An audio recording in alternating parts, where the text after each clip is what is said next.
guys, just doing a quick update for the week. I've been hard at getting these door jambs ready. So I got all the door jambs, everything's ready. Door jambs, trunk jambs. I got the cowl panel ready. I got these inner doors, so we can get some body color on all this stuff. All the dangly dangles there, the mirrors and the quarter extensions, all that's ready to be shot body color on the insides. So Saturday, the plan is to shoot all this shit with body color. Get all my jams painted. Get all the jams painted, trunk jams, all this shit. So that's the plan, at least. I'm gonna try to get that done. Got my hood all prepped. Got a little filler in some places. Just mostly where there was like little holes in the fiberglass. I wanted to get all that in. This hood is so wavy, it's gonna be it's not even, there's no point in trying to get it flat and straight, so I don't really give a shit. I'm just gonna wrap this anyway. I hope y'all like that. I'm gonna wrap this. Can't wait to see that. This thing is gonna look badass on here.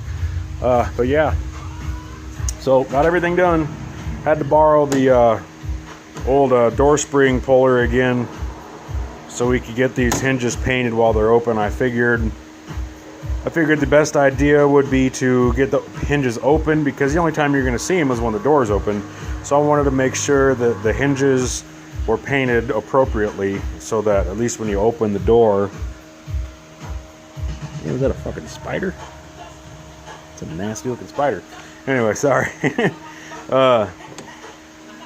Yeah, so anyway, that was my thought on that. So borrowed the spring puller from my buddy again. It's a handy little tool. I highly recommend y'all getting one. I think I'm probably gonna have to pick one of them up. Got all this taken off. I left the wiper things here because I want to get the bolts painted, because this shit ain't really gonna come off. But I got like all the little wiper deals taken off, the bend plate taken off, so we can get all that shit painted. But other than that, everything's looking good. Everything's all dirty, that's for sure. Figured I'd throw this in the mix real quick. I had this sitting upright. Sorry. Had it sitting upright, but we'll have to look at it this way. Finally got my final gauge to the mix. So let me get my arm out of the way. So now I got all the gauges set up. This is an Innovate wideband. This is a dual gauge wideband, so it comes with two O2 sensors for each bank of the motor, and it reads two individuals. It says A and B on it, I think, as far as the picture shows. So it also comes with two different face styles. It comes with a black face and a black ring, or a white face and a silver ring. So obviously gotta match the rest of the gauges there. Haven't even began to try to hook this fucking thing up. It looks like a fucking nightmare. God damn it, stay. It looks like a goddamn nightmare. All this shit has to run through there. It's got a separate module that has to be hooked up.